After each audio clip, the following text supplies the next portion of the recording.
Hey y'all, welcome to today's show, What's on the Menu? This week's conversation is the legalization of cannabis, the good, the bad, the ugly. Please join me in welcoming our co-hosts for tonight's show, Chronic and Mary Jane. Oh my goodness, here we go. I guess I must be Chronic, and you are? Mary Jane. Mary Jane is in the house today. Our other co-host, James Levesque, couldn't make it because he's in Maine. Unless he's sitting somewhere with a weed hangover and can't make it. I don't know if James smokes or not. But we're going to talk about marijuana today, and we have the experts in the house in order to make us understand how this process works. What do you think about marijuana, Cheryl? I don't think about it a lot. No. Oh, okay. Does that mean you're smoking because you don't think about it a lot, or you just don't think about it, period? I think about it. Yeah, but, you know, yeah. We'll figure my major topic. She's not quick yet. This is her first day on the air with me. You know, I'm trying to throw into the mix. It's going to take a little time. We do have a whole panel full of experts today. And like I said, we have star quality from the community. They're going to come in and talk about this topic today. First on our panel is a young lady. She's been here a couple of times. She goes by the name of Aziza Goodnight, and she's an artist and educator. Say hello, Aziza. Hello, you got to talk into the mic, folks. Hello, everyone. Okay, now we hear you. We have a gentleman here that I believe is going to be in the business of marijuana. We have a few of those folks here today. Mike Pyries, are you in the house? Yes, I'm here. Hello, everyone. All right. Mike is in the house. Another person here, this person, this is Star Power. He's been around for years. When I say the name, do not drop to your knees and start to pay homage. But, you know, he goes by the name of Horace Smalls, and he's from Black Ballot Power. Hi, everyone. How you doing? All right. Horace is in the house. We also have two other gentlemen that are going to be in the marijuana business. One, and the name of their company is Greenside Holdings. We have Jason Kramer, and I believe it's AT or AZ? AT. Thanks for having us. Yeah. Jason? How is everyone? All right. Well, he's in the house. My man. We go way back in politics. This is a good man. I mean, everybody on the panel is good people, but this man I know personally. I know his family. I know his kids. This is a good gentleman. He's going into the marijuana distribution business as well. He goes by the name of Tomas Gonzalez, owner of Core Empowerment Marijuana Distributor. Hello, everyone. All right, my man's in the house, and this is another good man that's worked hard in this community a long time for a lot of folks. People know him. He has his own show on this station as well. He goes by the name of Mr. Larry Ellison. Good afternoon. All right, we do have one more panelist. She didn't give me much information. Everyone else, I got a title. She just says, my name is Aisha. Sorry, Aisha. Aisha, I'm sorry. I need to go back to school, huh?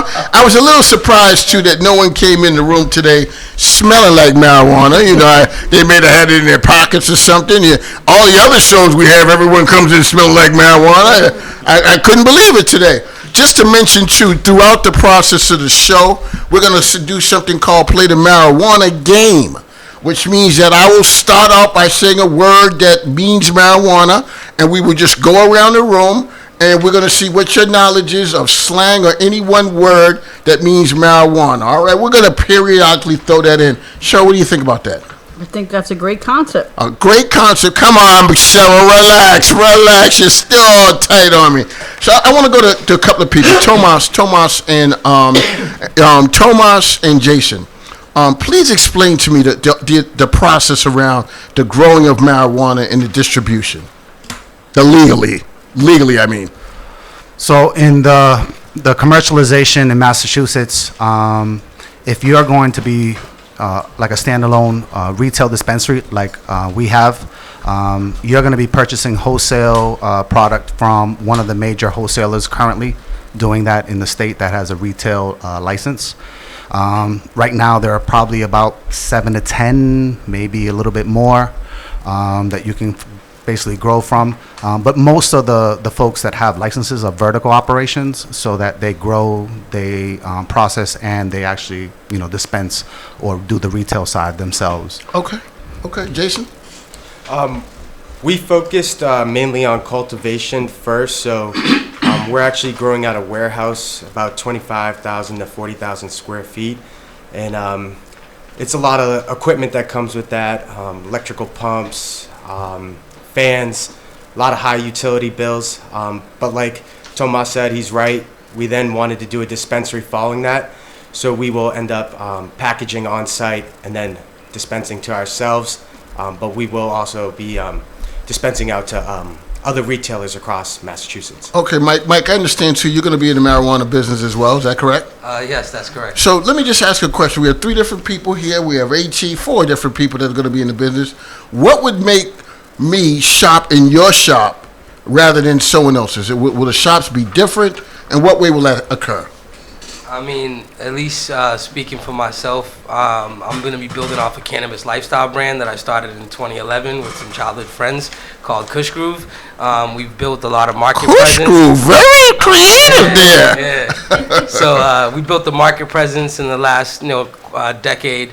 And we want to transpire that into our new operations. We want to be big on customer service, and we want to cater to like the boutique smoker, the people who like high-end marijuana, and that's what we want to focus on. And I mean, every retailer will have their own focus that will drive customers there.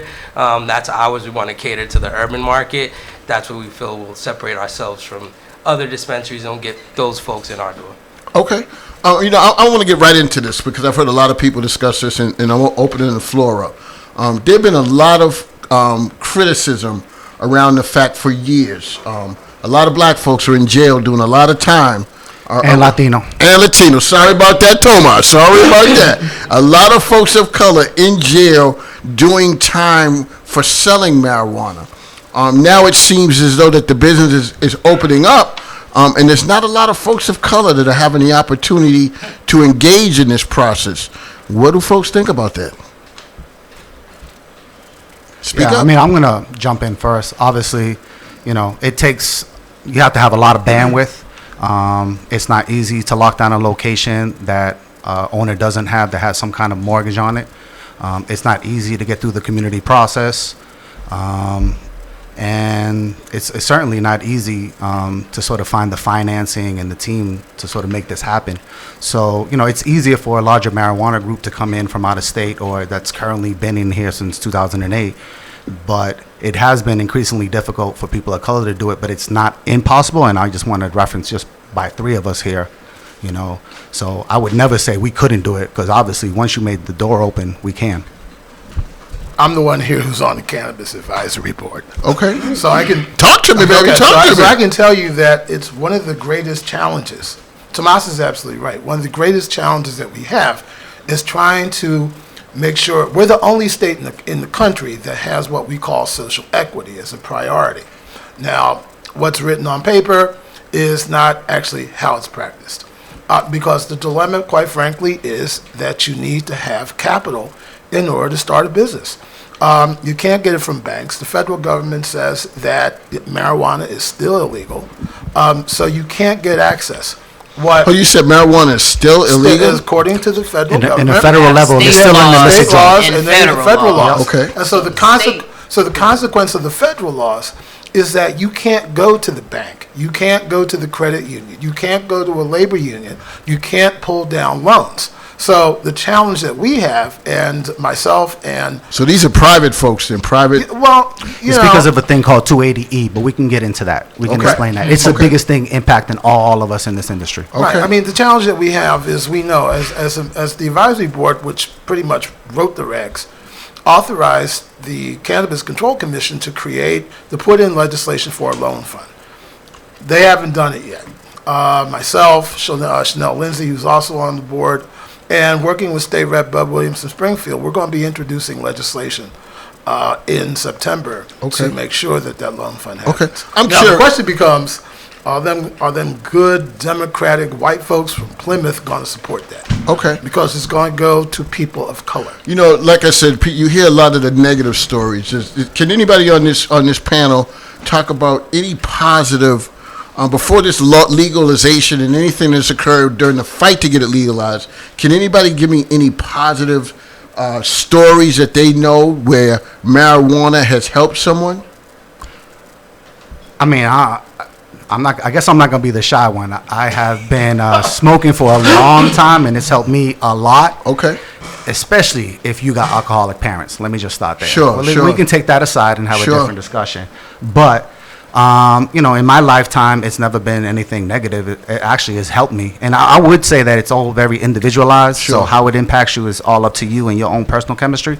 But for me, it's never been a negative. I mean, I honestly, like I said, I've been smoking for a very long time. Before 12. And, and, I went to college. Sure. I went to my master's. I went to Harvard, the whole nine, like, whatever. I mean, you can do it. Like, Sure. it's just on you. So, it's something. I had a couple of uncles, very stringent type of individuals, very strict. They definitely didn't believe in marijuana. Both of them had cancer. Both of them were going through a process they could not eat no matter what. I said to family members, like, look, introduce them to marijuana. They were against it. Well, this was before it was legal, to be honest. Before it was legal. I actually brought it to their attention. They were willing to try anything that they could try. They smoked, they ate. Every time they smoked, they ate, and it was something that was good for them. And you hear all the negative aspects of it, but I had to make sure folks heard this part of it. Did you want to say something, Larry? Well, I was going to say, going back to your first question to these gentlemen, asking them which dispensary people are going to choose. The one's closest to a fast food joint. That's the one. Yes. That does make sense. Back in my day, I'd be at the supermarket at 2 a.m, knocking on the door to get in. I need Fruit Loops. I need donuts. I need to get inside there and eat right away. So stereotypical. Yes, it was real. It was definitely real. But I got to ask this question, too. I have to ask this question because when I told some folks that I know that I was doing this topic, what happens to all the fellas that illegal weed dealers? What happens to their business now that the weed is legal? Could someone please tell me, what am I supposed to tell them? Well, I don't think they've gone away. I mean, Oh, they're not gone away. No, not at all. Not at all. Gone away. It's from what I'm hearing in the streets. It's more expensive to purchase it because of all the taxes and Yes. the regulations that Yes. are, like, I don't know what a joint costs in one of its It would be, you'd be working off of eighths.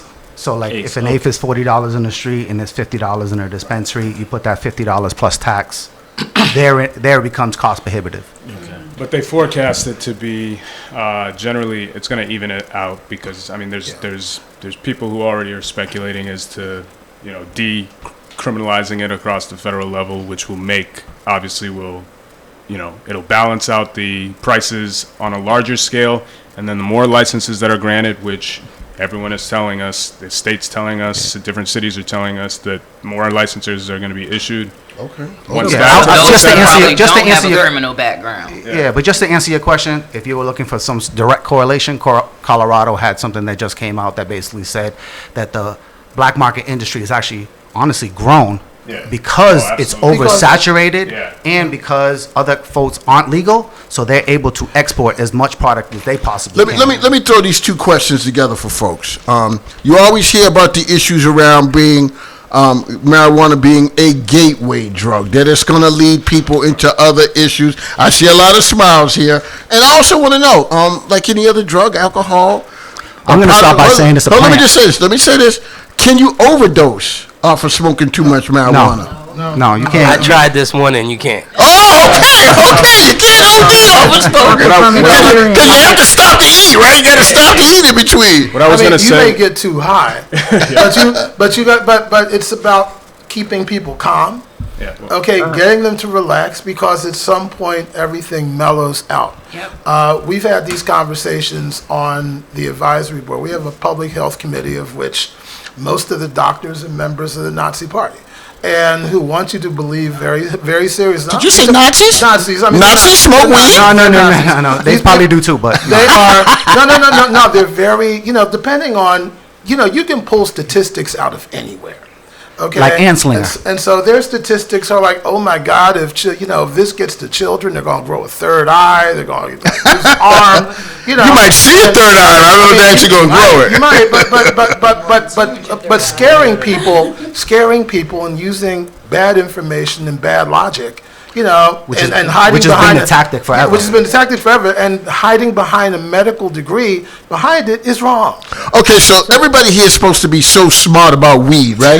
We're going to go into the weed game right now since we have all these experts. What the weed game is, listeners, I'm going to throw out a word that means marijuana. We're going to go around the panel. Whoever slips up and can't give a word. I know everyone already got their first word ready. Look at Horace. He's thinking. All right, we're ready. We're ready. We're going to go around the room, and if you can't come up with a word, you get bumped out the game. Is that clear?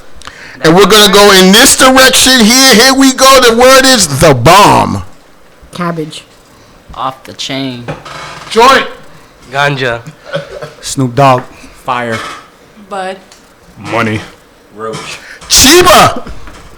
Mary Jane. Doja. Cannabis. Loud.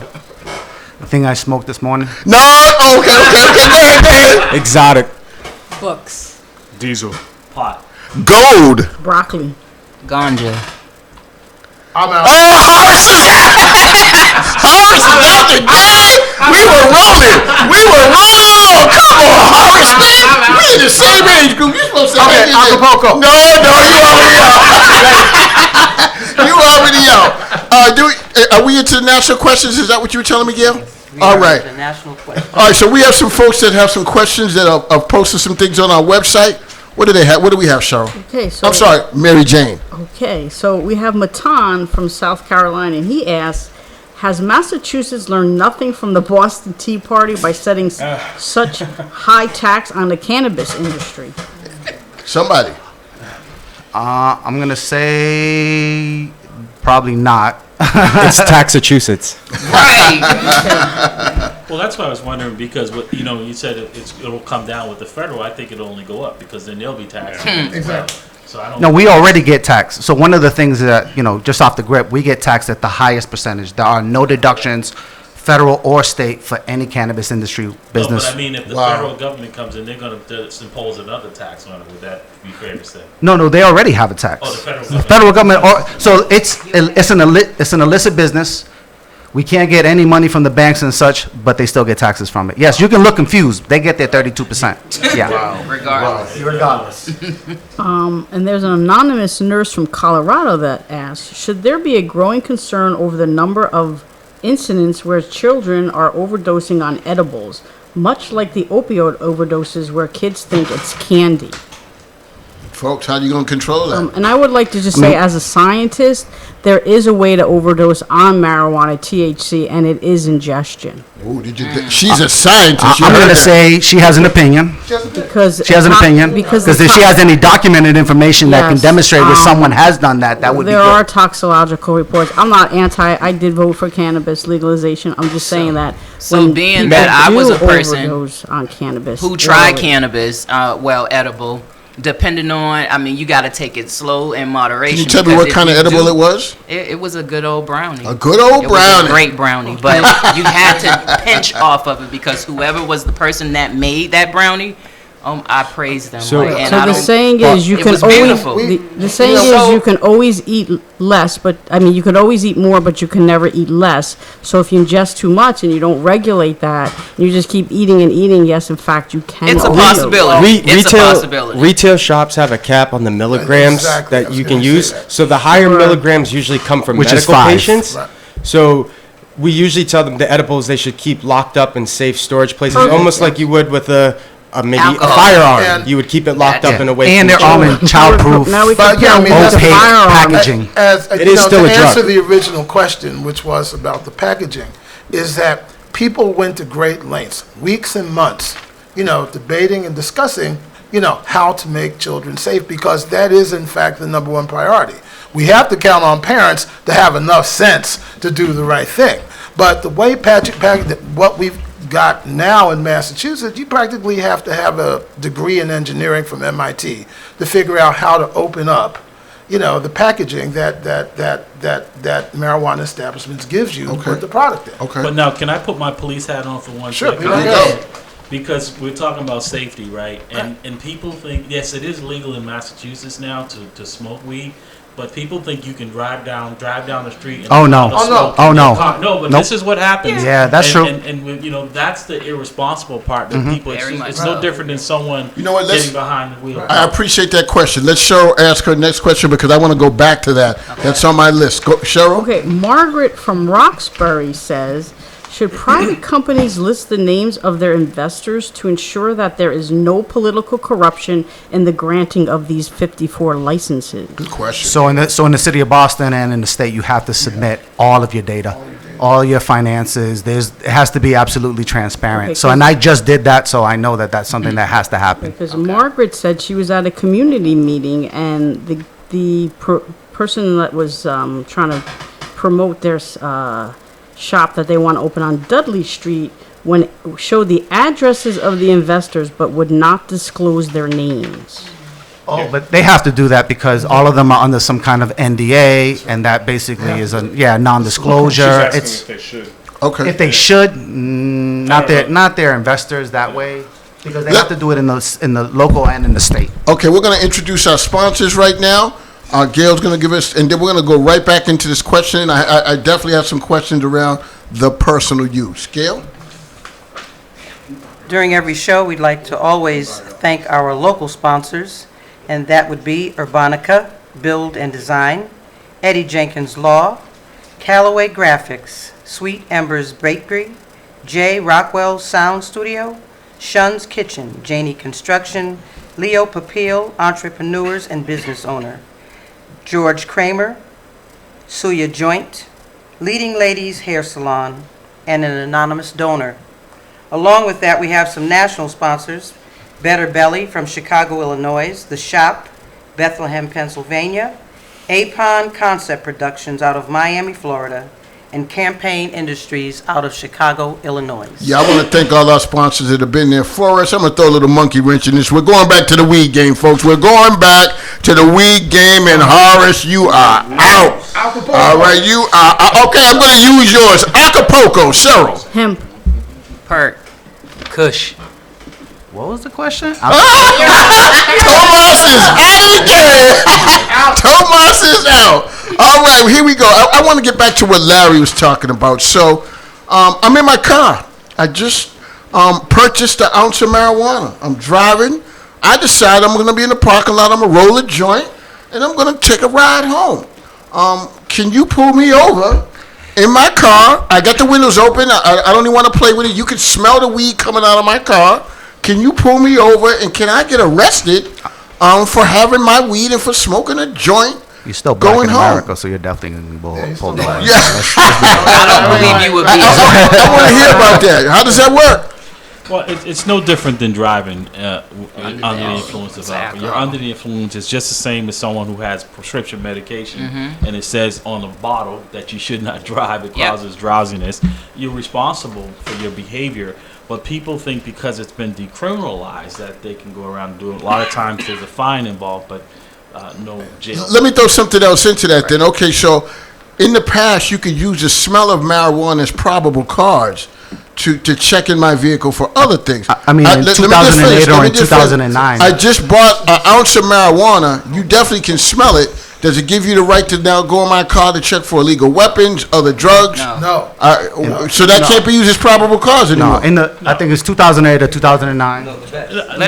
It's not probable cause. Like I said, it's the cloud of smoke in the car that gets our attention because you can clearly see that it's not just in the car being contained there, and you're transporting it, which you have a right to. It's when you're using it. And conversely, besides what Larry's saying, one of the things that the police are trying to determine now, that the state's trying to determine now, is to come up with, there is no such really effective method to measure whether a person is intoxicated through THC.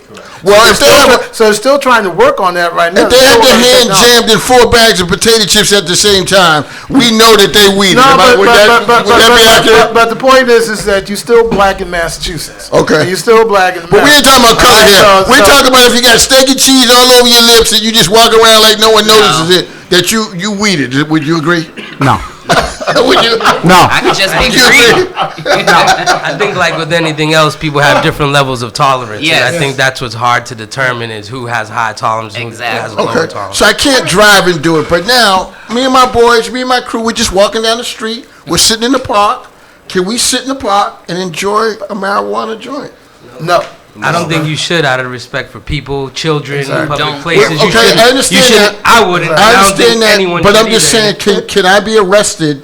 It's illegal. It's illegal. Yes. Treat it like alcohol, no public like alcohol. consumption. Exactly. And it is treated like alcohol. I mean, you know, my bias, my personal bias is the difference between it's a Friday after work, you had a bad week, you go to the bar, you drink 7 vodka martinis, and you go on Route 128 and kill 6 people. Sure.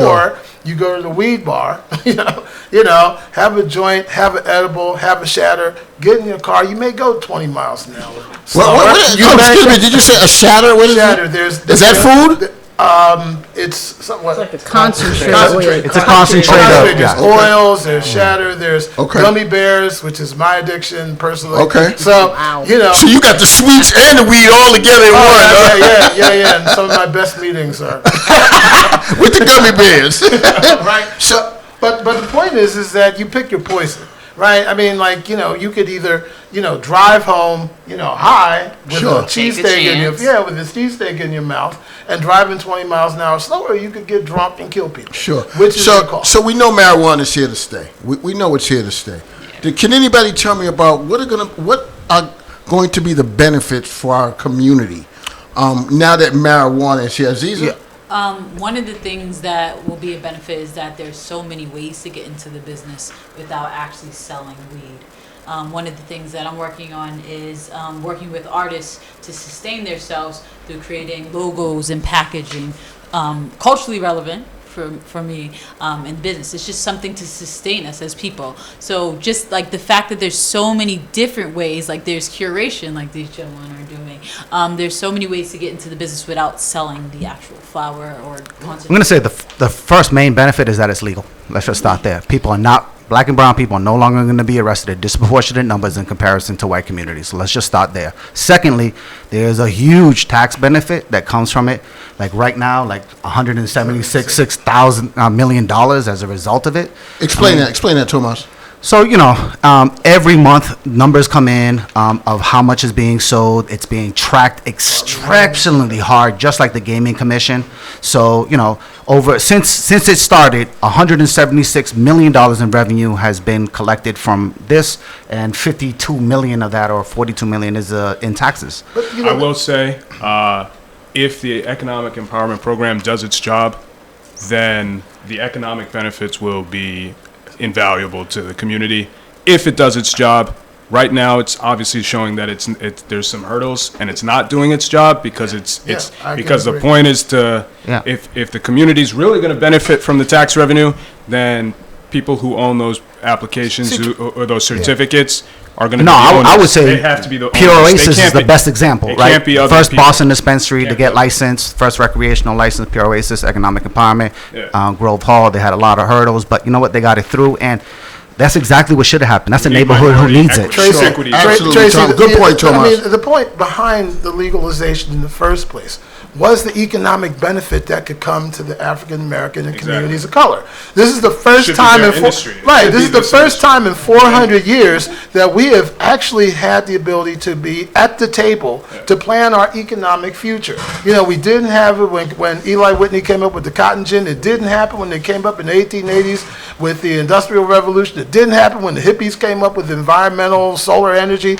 This is the first time that we're about as equal as a playing field as we've ever been. And the whole purpose behind it is to open businesses, to reinvest in the community, to employ people from the community, and to have those dollars turned over and over and over again to build the economic power. Is there any way Can I- that, is there any, go ahead, Larry. No, I was gonna say, I hear what you're saying, and you said equal opportunity, but then I hear you, gentlemen, also saying that it's very difficult financially and so forth to get into it. So it's almost like And they're giving it and taking it away. Larry, They are. Larry, I couldn't agree with you more. That's- I mean, that's- the how do you fact overcome that, that? you know, we have the ideal, and then we have the real. And the real is we don't have capital, Yeah, we don't own exactly. anything, Right. and we don't have the loan fund that can help people. So again, I mean, the dilemma with creating an industry. I've always looked at this as an industry. Think of General Motors, GE, those places, U.S. Steel, that have been around 7, 8 generations. That's what the industry does. People have been acting like this. My critique of the commission is that they've been acting like this is a nonprofit program from the Boston Foundation. Just in my question as well. All right. So I like that. But it's the truth. So we have a caller. Let's hear from our caller and see what they have to say about this issue. Hey, good afternoon. This is Chief from Mattapan. Just listening to the discussion. I really appreciate. Thanks for calling in, Chief. Thanks for calling in. You know, I feel like basically, I feel like we're all kind of behind on cannabis, and so I'm really happy to see folks leaning in, talking about it, and really, figuring out how we could benefit the community now. And I have a comment for a lot of what was talked about previously. I mean, I don't think cannabis is really that as dangerous to drive on, and I would say we should listen to law enforcement on cannabis. I think we should make sure that law enforcement's on the same page and is coming clean with how we got to this point. Sure. And I think before we all start talking about making money in business, I think folks should really understand how the history of how we got to this moment before we just all start running forward. You know what I mean? Absolutely. Excellent point, Chief.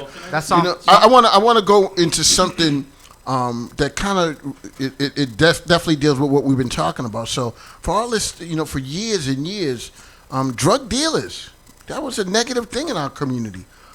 This is definitely, just because it's gone legal, a marijuana seller was considered a drug dealer before it was legal. How do we explain to young people that the next drug, this drug, that drug won't become legal, and now it's not it's not a negative thing anymore to be a drug dealer? Well, can I just throw, Chief is going to be on our show next Saturday, on 8:00 on the Manlio broadcast, talking about cannabis as well. But I want to address, because I'm in a disagreement with the fact that it doesn't impair people, right? I think Chief is probably someone that, if he uses it, is going to be responsible with it, right? But it's no different than someone that alcohol is legal, but we all know that people overindulge in things, and then they don't act responsibly, right? Yeah. So that's the problem I have with, not that people are using it, it's legal in the state, but are they being responsible? And to piggyback, I would agree with Larry. I would be most concerned with people that are acting irresponsibly, and I don't think that's really the majority of cannabis use out there. I think that's just a very, very few. You know what I mean? Cannabis really doesn't lend itself to that type of abuse as much as alcohol does. But that's why we need to be having these conversations, right? I don't think there's enough public information where folks can really all be on the same page. That's right. Some people are still believing that it's evil. We have folks saying, "Oh, these are drug dealers." So I think the first thing we all have to do is really understand what happened. And I think what happened was we were all subjected to a long racist campaign of propaganda and criminalization. Sure. But Chief, I agree with you, and I'm sorry to cut you off, but we have a ton of questions we're trying to get to. I thank you for calling in, and please continue to check in on our show. We're going to be having a lot of topics we're going to be going over in the next few months. But I want to get back to that. What do we tell our young people about now around being a distributor of drugs? At one point, marijuana was illegal. How do we explain? Every time you say drugs is where I get like, you have to, like, I think that's where we start, right? Okay. Like, let's stop using it as drugs. It should have never been in a Schedule B, like heroin, fentanyl, oxycodone, cocaine. Like, it should never be there. It is a plant that is grown from the earth. Everything else is manufactured by humans, chemistry. They have to sit there and play with it. Nothing else. Like, you can merge plants, splice them, and do all of these branding and all that, but it comes from the earth. It's grown. Okay. And it's not a drug. It is a plant. And I think that when we said earlier about the medical benefits, that's the reality of it. It comes from here for a reason. Sure. You know what? I'd like to chime in, like, what he talks about is from the earth. We teach our children how to grow. We should also, like, why wouldn't they be able to grow this plant as well? It has medical benefits. You can use it in so many different types of ways. You can make fabric from it. You can make canvas from it. You can make paint from it. There's so many things. You can fuel cars with it. There's so many things that you can do with this plant that it's like a super plant. It's a super. It has been a super plant, and especially in the beginning of our country, our Constitution is written on hemp. Yeah. Okay. So this is where it comes from. So, It's just- it so was did made it to say be weed the bad people? or look bad. Weed the people in order to form a perfect union? Is that what it said? No, I mean, like Oh, I said, just checking. it's something that Just- grows naturally. Just thought I'd check in. But talk to me. I hear everybody talking about the medical benefits. You know, I had one example of a couple of uncles that had cancer. How do different strands help people in different ways? Well, they have strands that can alter the mind more than the body, or body versus the mind. So if you have pain versus maybe anxiety. That was a different weed expert strands. answer because I didn't know what you said. I had no idea what you said, but it sounded good. Go ahead, I'm Jason. still learning. Yeah, Go ahead, so- Jason. But go ahead. But no, I mean, Sativa and indica. it comes basically with the Indica, though. sativas and indicas, and Yeah. basically the two types can basically affect you in different ways. Okay. Yeah, you have a body high. you But now have a mind. I was told that there's certain marijuanas, if not all of them, that help you sleep. I mean, is there anyone that doesn't help you sleep? Indica. Yeah, indica Okay, helps you okay. sleep, and it's for body highs and relaxation. Okay. I mean, and sativas are more for like, creativity and focus, and to help you with stress and anxiety. Okay. Right, so- And I'm curious now, on the street level, there's been situations where droughts. You can't find marijuana on the streets. All your dealers you call, and they always That was say in the 90s. Yeah, they always say there's a political season. Ain't no droughts right now. And all the ships. Will that happen? Will that happen in the legal world of distribution of marijuana? They run out. You know, it's like some businesses like Patriot Care, which is a medical dispensary, routinely runs out of product, and- But they're vertically integrated. That's right. And so they're purchasing, they're not purchasing from someone else, they're producing. So if they're not Okay. producing at the rate that they're selling, that's just a business question. Tracy? So just another question really quickly, and Cheryl, go ahead, Cheryl. Go ahead. I was just going to say there was an article in the Boston Globe yesterday or today, and it said about Canada that they nationalized the selling of cannabis. It's legal.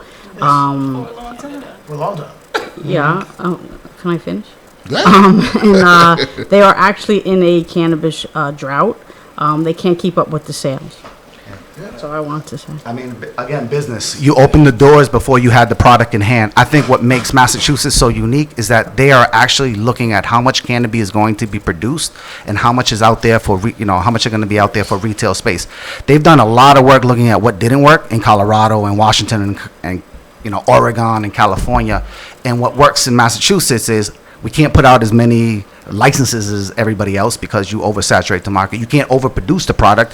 Then obviously what's going to happen is going to go more to the black market. Can a person walk into a store and buy a pound of marijuana? No. Half a pound? No. What's the maximum amount that you can buy? No. First of all, it got to be 21 and over, so let's start there, right? 21 over. What's the maximum amount that I can walk into? Currently, if you went into the store today, you could, an eighth, and some places you can buy an eighth 8 times, which makes no sense. So you got to go in, come back out, go in, come back out. And I could do that from store to store to store. So if I wanted to go and eventually buy a pound of marijuana legally, I could, and sell it on the black market illegally. No. Let's go back to how much it costs. It's cost prohibitive. Don't do that. So tell me, I want you to be successful, Tracy. So I don't tell want me- you to sell overpriced weed. it depends who you sell it to, I guess. It depends who you sell it to. There aren't that many stores in Boston. I think it was 1 or 2, right? They have a NECA. And I can tell you that one of the stores, Netta, which is in Brookline, routinely has lines of 45 Oh, my minutes goodness, it to was- 2 hours. I drove by there, it couldn't looked like believe it. people line up for a soup kitchen. But Sure. you can only buy an eighth of weed per visit? Yep, 3.5 grams. 4.5 grams. Really? So that's a question I have. So that, like, several of you folks in here are in the business, and you talk about the economic impact it's not having in the communities of color. Why aren't there more collaborations? I didn't say that, between, well, I mean, okay, I'm not misquoting. I'm just trying to figure out why there isn't more of a collaboration of folks trying to get together so that they can empower. There is- I think there is. Just an example, myself and Mike have been collaborating almost since the beginning. So I think it's about finding like-minded people in the industry, How do you determine prices by brand and by weight? How does that get determined? That's also by the market, right? So right now, believe it or not, and it's gonna sound crazy to anybody who's selling illegal weed, it's like 4,500. So 4,200 if you're unpackaged, 4,700 if I packaged it for you. Okay. Pounds. So if you paid me $4,700 for a pound of weed. Okay. If any caller knows what I'm saying right now, you know what I'm saying. That's a lot of dough. No, I was going to say that. I mean, one of the things it's a good question that you brought up, Tracy, because there is a tremendous amount of competition. People are butting heads all over the place. It is absolutely tragic how this store could be open on Route 9 in Brookline, 4 blocks away from Mission Hill. Mm-hmm. And that could have, if Marty had gotten off of his keisters a little bit, I'm sorry. Different city. Different city. I know, but if he did, if we were able to start letting some of those licenses loose in Boston, we probably could have seen something differently. But let's talk color here. Let's talk color here. All right. Are black folks in the community gonna go buy weed that they have to pay a tax for at a higher rate? No, I think it depends. I'm going to say it depends. Yeah. If you get access to products that are not available on the street, and also it's safer products, they're quality products, they've been tested, you know what you're actually putting in your body, there's some value to that. Now, who in the right mind cares where they got their weed from? The same people who go to Whole Foods.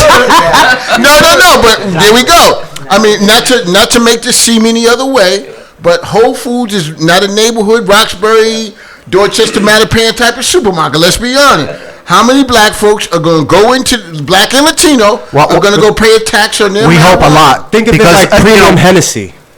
I'm sorry, say it again. Think of it like premium Hennessy. So maybe one day you get the VS, but today you want to get the VSOP. Mm-hmm. So you spend a little bit more. But so in other words, is there regular weed? I thought everything now was just. No, it's all so much. No. That's so different. It varies. There's no more regular weed, right? There's always going to be regular weed. Look there's going to be Walmart weed. Yeah.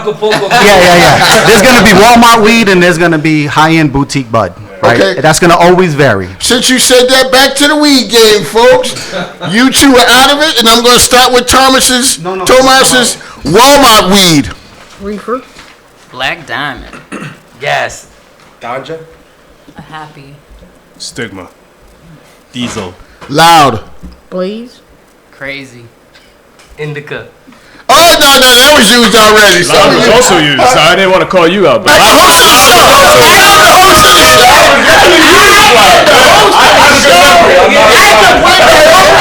That was the rule. I can break my own rules, and I guess you're the only one in the room that stopped weeding because you caught me.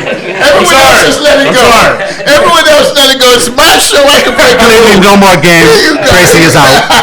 I'm out of my own game now. I'm out of my own game. That I think that needs to be said about how this impacts our community is that we don't talk about all the actors and all the forces who are in town.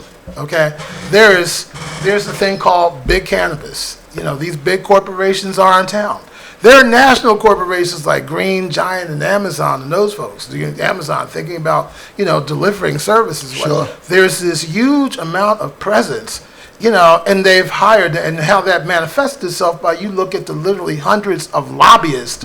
Just in the paper yesterday, Sal DeMacy is now going John to be Boehner. a lobbyist. Yeah, right. Are lobbyists in this business. And so my only point is that one of the challenges is that as a community, we had never organized to the point to make sure that Steve Hoffman, who chairs the commission, and members of the commission honored the promise of the law and honored the promise that he made to people like Sarah Ann Shaw, the Rev over here, and others about making sure that people of color are in the game. I like that. Let me just ask a question too, because this is about an opportunity for a number of individuals and entities to help move their organizations ahead financially. Morally, what would people think if churches were involved in the distribution of weed? I wouldn't have problem. As long as you find a good location that's 500 feet away from the school, half a mile away from the nearest dispensary. It's an established business. Okay. See, I'd like to think that you... So you wouldn't mind if your pastor's up there weeded, giving you the word of God? It's the same as How do I know he's not weeded? in the Bible. It does not say that you cannot drink. It's when you overdo it. All right, we have another caller. Let's hear from our caller. How you doing? This is Chauncey Spencer. Chauncey, thank you for calling in, my brother. Thank you for calling in. Yeah, I just had to just call in and voice my opinion about a few things. Unfortunately, I tuned in a little bit late. But better late than never, my brother. Know about my situation. We are the 420. We're trying to open up our establishment in Mattapan Square. We were the first economic empowerment applicant to put an application into the city of Boston, and we have been stymied quite a bit. Actually, I shouldn't say stymied. I don't know if it's just the process. We don't know. No one knows what's going on in the city of Boston in regards to processing these applications. Do you have a question specifically around marijuana? Oh, of course. Actually, it's more of a comment. Okay. I need to drop this out because I need to shape the conversation that we do have these large corporations coming in, and they are influencing our politics. They come in like a boulder in a puddle, and they influence our politicians, the current and former ones. And so what they do is slow down the processing of applications, or just give us a bit of a resistance in moving forward in the process. And we're African American. I grew up in Boston. I lived here all my life. I had police take battering rams to my door. I was able to move beyond that and get into this industry as it began rolling out. Okay. So I'm just saying that we need to push back against these outside, out of state, West Palm Beach trotting folks who are trying to basically take over the block, as we would say. Good point. Good point. And so, because we wouldn't allow it, but unfortunately, they're using black faces to do that. Good point. We need to be aware of that. Panelists, what do you think about those comments? Thank you for calling in, Chauncey. I greatly appreciate you. This is actually something I wanted to talk about with everybody. I've been upset with the whole process myself. Boston's going to have 52 to 53 establishments, and as of today, we have 0 open. And this beginning applications last year, June 2018. So, if you're thinking about an African American trying to get into this business, you have already had to have a property on hold since June of 2018, probably paying an average of the rent. They know you're doing cannabis, so your rent's probably going to be $8,000, $10,000 a month. So for the last 12 months, you've already given $120,000, and you still don't have a license. So this process really needs to be shortened and changed, because it just makes it impossible. I feel your pain, and I want to ask this question too. When I have the group of you here, and I hear folks talk about this business, are there any true, complete groups of black people of color that are in the business, and not just a face of color? I'm going to go back to Pure Oasis. That's right. Kobe and his partner Kevin Hart, and not the comedian, own their business 100%. Okay. 100%. That's in Boston. In Boston. Okay. In Grove Hall.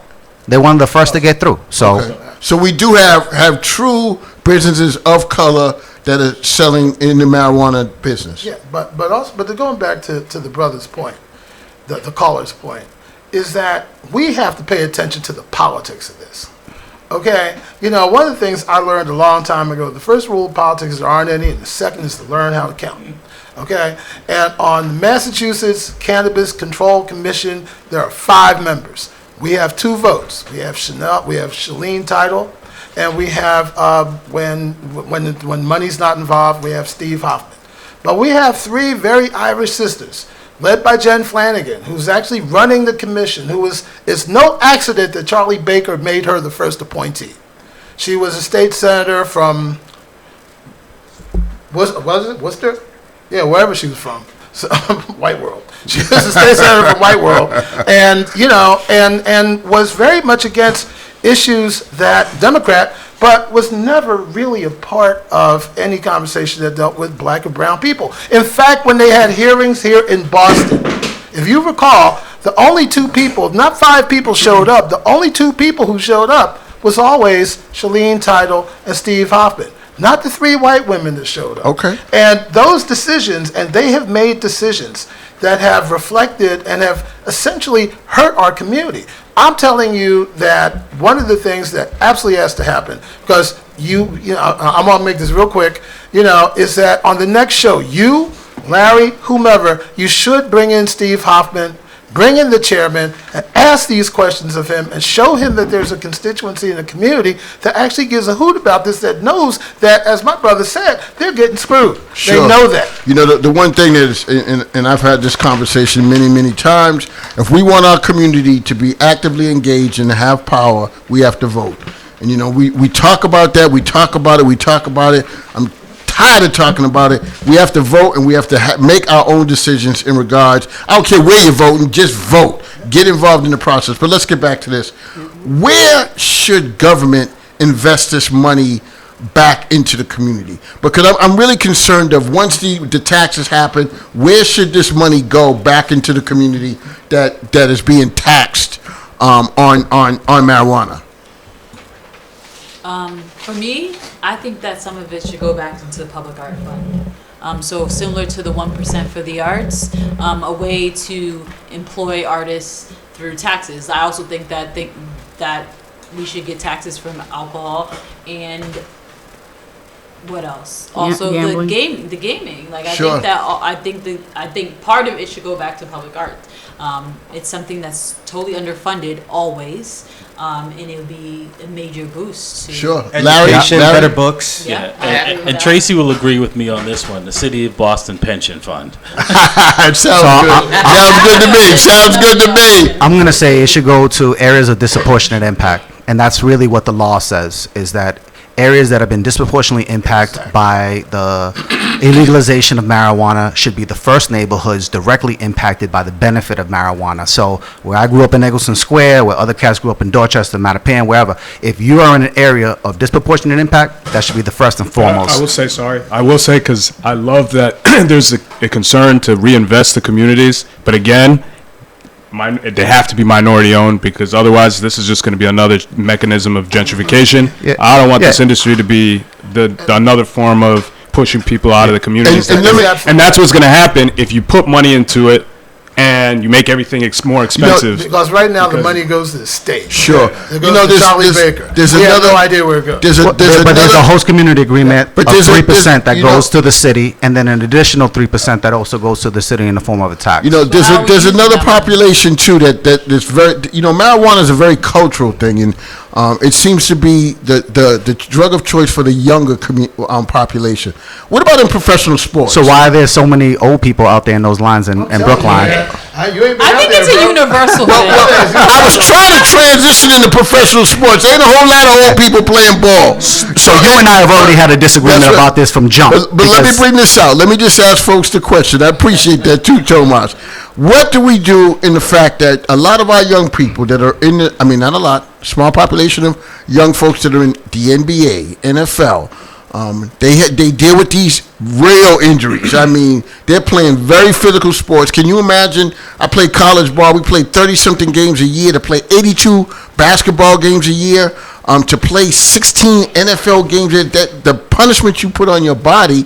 Tomas came up with a good point that marijuana can take the place of opioids. No. How do we deal with this situation, or how would you feel as an owner of a team and your players are smoking marijuana? The owner's probably getting high. The fact of the matter is, but they're not playing. No, they're not playing.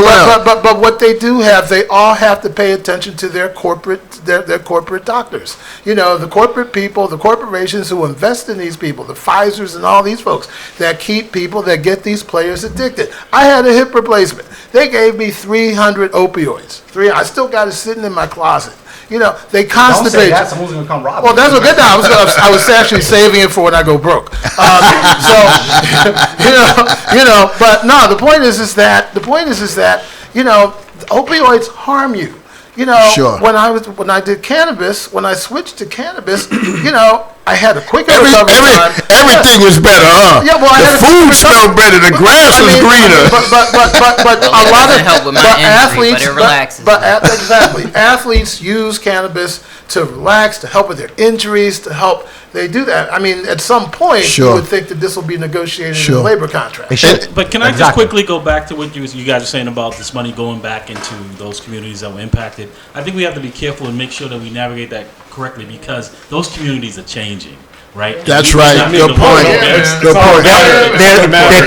quickly being gentrified, and I know exactly what you're saying. So maybe the money can go back to bringing people back to their neighborhoods, and just bringing people back to their neighborhoods, like a way of, like, we have housing or whatever, jobs, just ways to bring people that have been displaced. This has been wonderful, folks. I'm sorry, but we have a large panel. I just want to give everybody a few seconds to say a few words, because we're about to wrap up. It's a large panel. Not everybody has had a chance to speak. 10, 15 seconds. What would you like to say? Thanks for having me here, and this is a topic that will continue to grow and people will be educated on, and I hope whoever uses marijuana does it in a respectful, responsible manner, point blank in the period. 21 plus, if you're younger, wait your time. Watch out for the kids, y'all. Tracy, you wild, man. Thank you for having the show. But I hope that you and Larry, one of you two, actually take the question up of bringing Steve Hoffman in here. Sounds good to me. Mike? I just wanted to say thanks for having me, and I'm happy that marijuana is finally legal and we're erasing the stigma. You look happy, Mike. You look very happy, Mike. Use marijuana, very happy. And I'm happy to be part of that movement. Why you give a smile the whole panel? I appreciate you, Mike. Tomas? Yeah, I mean, I want to say first, thank you for having us. I mean, this is a very important topic. I mean, one of the things that we're doing in opening up core empowerment, we're going to be opening up a social justice cannabis educational center. One of the things that had been discussed, because there are things that need to be demonstrated to folks who are coming in here buying marijuana. They don't know how it's affected communities of color, so we want to make sure our location does that piece. Jason? Thank you for having me. Just want to tell you we're going to keep working on trying to make it, equal playing field for everybody. Working on ways to benefit all the inner city communities, and just trying our best out here. Aziza, thank you, Jason. I want to thank everyone here and the work they're doing, and I hope to be able to work with you on the art side of things. Thanks for having us, Tracy. And I'm sorry for calling you out. Yes,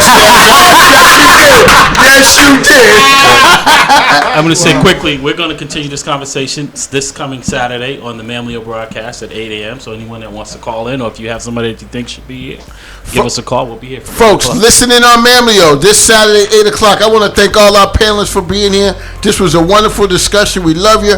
As Jay would say, keep rocking, keep knocking, something like that. Thank you, love you, peace. We're out of here.